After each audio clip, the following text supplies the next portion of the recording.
এতিয়া কাৰ্ড কাৰ নাই হাত ডাঙক কাৰ্ড নোহোৱাবিলাকে যিমান মানুহৰ কাৰ্ড নাই এই গোটেই মানুহক আমি 31 ডিসেম্বৰৰ ভিতৰত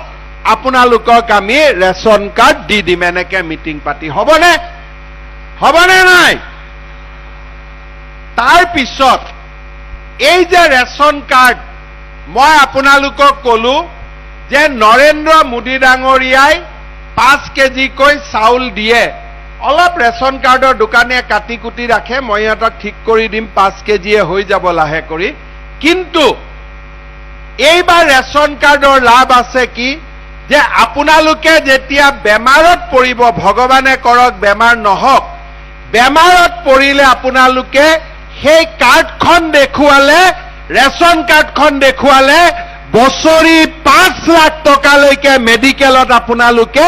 বিনা পইচাৰ ট্ৰিটমেন্ট পাব ঔষধো কিনিব নালাগে তাৰ মানে